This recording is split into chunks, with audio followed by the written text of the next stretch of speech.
വമാ യുളില്ലു ബിഹി ഇല്ലൽ ഫാസിഖീൻ. തെമ്മാടികളെയല്ലാതെ ഖുർആൻ പഴപ്പിക്കൂല.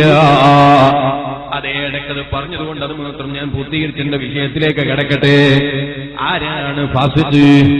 അതേ ബഹുമാനപ്പെട്ട ഇമാം ബൈദാവി റഹ്മത്തുള്ളാഹി അലൈഹി തങ്ങൾ പറഞ്ഞു, ഫാസിഖ് മൂന്നിനമാണ്. ഒന്ന് തഗാബിയാണ്. ആരാണ് തഗാബി? അതേ ഒരു തെറ്റിനെ തെറ്റാണെന്നറിഞ്ഞിരിക്കെ ആ തെറ്റ് ഇടയ്ക്കിടെ ചെയ്യുന്നവനൊരു ഫാസിഖാണ്. ഇടയ്ക്കിടെ ഒരു തെറ്റ് തെറ്റാണെന്നറിഞ്ഞിരിക്കെ ചെയ്യുന്നവൻ അവനും ഒരു ഫാസിഖ് തന്നെ. രണ്ടാമത്തത് ഇൻഹിമാക്കാണ്. ഒരു തെറ്റ് തെറ്റാണെന്നറിയാം, പക്ഷേ തെറ്റിനെ ഗൗരവത്തിലെടുക്കുന്നില്ല, തെറ്റിനെ ഗൗനിക്കുന്നില്ല. ആ തെറ്റിനെ ഗൗനിക്കാതെ പതിവായി ചെയ്യുന്നവൻ അവനും ഒരു തമ്മാടി തന്നെ. മൂന്നാമത്തത് ബഹുമാനപ്പെട്ട ഇമാം ബൈദാവി റഹ്മത്തുള്ളാഹി അലൈഹി തങ്ങൾ പറഞ്ഞു, മൂന്നാമത്തത് ജുഹൂദാണ്. അവന്റെ സ്വഭാവം അവൻ തെറ്റിനെ തെറ്റ് അംഗീകരിക്കൂല. അവനോട് മോനെ അന്യപെണ്ണിന്റെ മുഖത്ത് നോക്കൽ ഹറാമാണെന്ന് പറഞ്ഞാൽ അവൻ അംഗീകരിക്കൂല.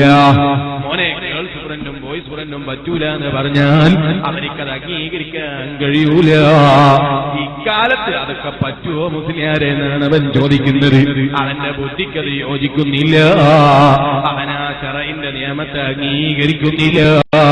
അവനും ഒരു ഫാസിഖാണ്. പക്ഷേ അവൻ വെറും ഫാസിഖ് മാത്രമല്ല, അവനെക്കുറിച്ച് മുഅ്മിനെന്ന് പറയാൻ തന്നെ പറ്റുകയില്ലെന്നാണ് ബഹുമാനപ്പെട്ട ഇമാം ബൈദാവി റഹ്മത്തുള്ളാഹി അലൈഹി തങ്ങൾ പറയുന്നത്.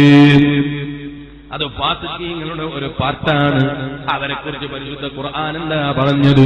വലഹും അദാബുൻ ശദീദ് വൽ കാഫിറൂന ലഹും അദാബുൻ ശദീദ്. അല്ലാഹുവിന്റെ ദീനിന്റെ നിയമങ്ങളെ അംഗീകരിക്കാതെ ദീനിന്റെ നിയമങ്ങളോട് മോട്ട് കാണിക്കുന്നവൻ, ദീനിന്റെ നിയമങ്ങളെ മാറ്റിമറിക്കുന്നവൻ, ദീനിന്റെ നിയമങ്ങൾ അംഗീകരിക്കാത്തവൻ, പരിശുദ്ധ ദീനുൽ ഇസ്ലാമിനെ അംഗീകരിക്കാത്തവൻ, അവർക്ക് അല്ലാഹു തആല വല്ലാത്ത ശിക്ഷ തന്നെ തയ്യാറ് ചെയ്തിട്ടുണ്ട്. എന്നാൽ ഒരു കൂട്ടം ആളുകളുണ്ട്, അവരുടെ പ്രത്യേകത എന്താണ്?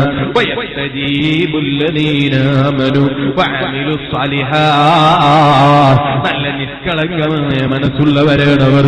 അവർക്ക് ആരോടും വെറുപ്പില്ല, ആരോടും പകയില്ല, ആരോടും വിദ്വേഷമില്ല, ആരോടും അസൂയയില്ല, ആരോടും വിദ്വേഷം തീർക്കണമെന്ന ചിന്തയില്ല, ആരോടും പകരം ചെയ്യണമെന്ന ചിന്തയില്ല.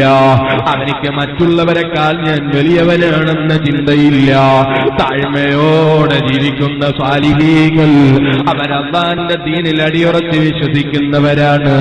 അല്ലാഹുവിന്റെ ദീനിന് വേണ്ടി എന്ത് ത്യാഗവും സഹിക്കാൻ തയ്യാറാകുന്നവരാണ്. നിങ്ങൾ കണ്ടില്ലേ, ആ കൂട്ടത്തിൽപ്പെട്ടവരാണ് ബദരീങ്ങൾ. ആ കൂട്ടത്തിൽപ്പെട്ട മഹാന്മാരാണ് ബദർ യുദ്ധം ചെയ്ത മഹാന്മാർ.